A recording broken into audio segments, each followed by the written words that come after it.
அனைவருக்கும் வணக்கம். இப்பொழுது அடுத்த ஒரு தலைப்பாக பார்க்க போகிறது, இந்த அணு என்றால் என்ன அப்படிங்கிற ஒரு தலைப்பில் பார்க்க போகிறோம். அணு என்பது மிக மிக நுண்ணிய, பிரிக்க முடியாத, பிரிக்க இயலாத பார்ட்டிகிள்ஸ் துகள்கள் ஆக்கப்பட்ட வஸ்துவாகும். அதில் நியூட்ரான் என்பது மின் சுமையை ஏற்றுக்கொள்ளாத சமநிலையில் இருக்கும் துகளாகும். அடுத்து எலக்ட்ரான் என்பது எதிர்மின் சுமையை சுமர்ந்து கொண்டு பெண் துகள்கள் என்று அணு விஞ்ஞானிகள் கூறுகிறார்கள்.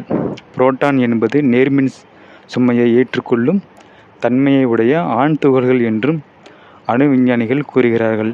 இத்தகைய 3 வஸ்துக்களின் சேர்க்கையே அணு என்று சொல்லப்படும். ஆட்டம் மகா சக்தியாகும். இத்தகைய அணுவின் அசைவுகளை நடராஜ பெருமானின் உருவம் நமக்கு தெரிவிக்கிறது. காஸ்மிக்ஸ் டான்ஸ், அண்டவெளி நடனம். அருட்பெரும் வெளியாகிய அண்ட வெளியில் அருள்வெளி நடனம்தான் அணுவையும் அண்டத்தையும் பிண்டத்தையும் பிரபஞ்சத்தையும் படைத்தல், காத்தல், அழித்தல் என்ற நிகழ்ச்சிகள் மூலம் இடைவிடாது நடத்தி கொண்டிருக்கின்றன. அண்ட பகுதியின் உண்டை பிறக்கம்,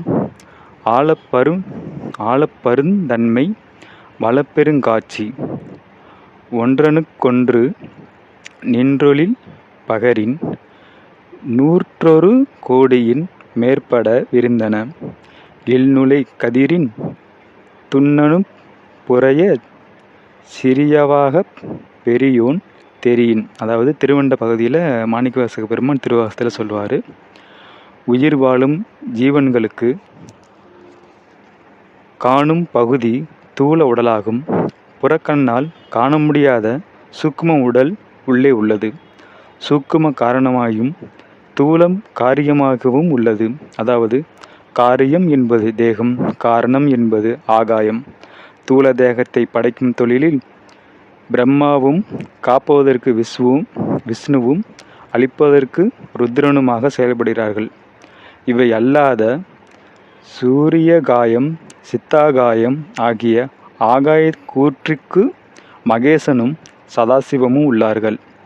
இவர்கள் எல்லாம் ஆகாயத்தில் உள்ள அணுக்களுடனே கலந்து தொழில்படுத்துபவர்கள். அண்டம் என்றால் ஆகாயம் என்று பொருள். ஆகாய அணுக்கள் பரிணாமம் சூரிய கிரகத்தைப் போல நுண்ணியவை என்று திருமூலர் குறிப்பிடுகிறார். ஒரு பசுவின் ரோமத்தை 1 கோடியாக பிளந்தால் அதுதான் ஜீவ அணுவின் பரிணாமம் என்கிறார் திருமூலர். இதன் விவரத்தை ஏற்கனவே விவரிக்கப்பட்டுள்ளது. ஆகவே இவற்றை ஆராய்ந்து பார்க்கும்போது மனிதனின் ஆகாய கூறலாகிய அண்டாகாய அணுக்கள் அளவிட்டு சொல்ல முடியாதவையாக உள்ளது. அவை விந்துள்ள நிலைமையையும் அழகிய ஒளி தோற்றத்தையும் ஒன்றுக்கொன்று தொடர்ந்து நின்று அழகை செல்லுமிடத்து அவை 101 கோடி முடிவுகளை கொண்ட செல்வனாகவும் கீழும் மேலுமாக சென்று கொண்டு இருப்பவனாகவும் இருக்கின்றன. தில்லை நடராஜர் பற்றிய விளக்கம். ஸ்ரீ நடராஜர் பெருமானின் தோற்றம் நமக்கு தெரிவிப்பது என்னவென்றால், எங்கும் எதிலும் பேரானந்த நிலவை செய்கிறது. விரித்த சடையும் பறந்து கிடக்கும் ஆகாய வாசனை வீச கையில் மான், உடுக்கை, ஆயுதம், நெருப்பு சட்டி, சர்ப்பம் ஆகியவற்றை தாங்கி கைகளானது பிரம்மாண்டமான இடிமின்னல் சக்தியைப் போல் அணிகலன்களாகவும், முயலன் என்னும் அரக்கனின் மேல் ஊன்றிய பாதமும் இடது காலில் தூக்கிய பாதநிலையும் புலித்தோலை அணிந்தாடும் நடராஜரின் மெய்க்காட்சி உலகினருக்கு மேலே கண்டபடி காட்சியளிக்கிறது. உலகர் பார்க்குற அளவுக்கு இந்த காட்சி இருக்குது அப்படின்னு சொல்கிறாங்க. அகக்கண்ணில் காணும் சிவயோகிகளுக்கு அஞ்ச வேண்டாம் என்று உமது வினைகளும் ஞானாக்னியில் போட்டு உம்மை புடம்போட்ட தங்கமாக்குவேன் என்பது போல மருண்டு மான் போல ஓடும் அலைபாயும் மனதை அடக்கி கட்டுப்படுத்தி எண்ணத்திற்கு பலம் கொடுப்பதைதான் கையில் இருக்கும் மான் குறிக்கிறது. வலதுகால் முயலகன் மீது ஊன்றியிருப்பதற்கான முயலனாகிய அசுரன் என்கிற மாயையை அடக்கி கட்டுப்படுத்தி வலதுகால் என்கிற பிங்கள நாடியான சூரியகலை என்கிற சுவாச காற்றை வலது நாசி வழியே வெளியேற்றி தூக்கிய பாதமாகிய இடதுகால் என்னும் இடநாடி வழியாக, அதாவது சந்திரநாடி என்னும் இடதுநாசி வழியாக சுவாச காற்றை இழுத்து எடுத்து சென்று புருவ மத்தியில் கொண்டு போய் நிறுத்தினால் அருட்ஜோதி என்கிற அவன் தரிசனம் கிடைக்கும். அதுதான் பரமானந்த நிலை, மரணமில்லா பெருவாழ்வு. வாழ உலகினருக்கு உடுக்கை அடித்து நாதத்தை கேட்கும்படி எல்லோருக்கும் விழிக்க செய்து அழைக்கிறார். இதுவே யோகியர்களுக்கு உணர்த்தும் கருத்தாகும். ஆகவே நடராஜ பெருமானின் திருவடியை மனதில் நினைத்த மாத்திரத்திலேயே எல்லாவித இன்பங்களும் கிடைக்கும். அருட்பெரும் ஜோதி என்று வள்ளல் பெருமான் கூறும் ஜோதியும் ஸ்ரீ நடராஜ பெருமானின் ஒளியாகும். ஸ்ரீ நடராஜ பெருமானின் கையில் இருக்கும் உடுக்கை ஒளியானது பிரணவ ஒளியை சூக்குமாக எழுப்புகிறது. நெருப்பு சட்டி என்பது ஒளியை தாங்கி அருட்ஜோதி வெளியை குறிக்கும். ஆகவே உடுக்கை ஒளியும் நெருப்பு சட்டியும் ஒளியும் அதாவது லைட் அண்ட் சவுண்ட் ஒரே சமயத்தில் தோன்றும். லைட் ஒளி, அதாவது ஒளி வடிவிலானாகத்தான் திகழ்கிறார் நடராஜர்.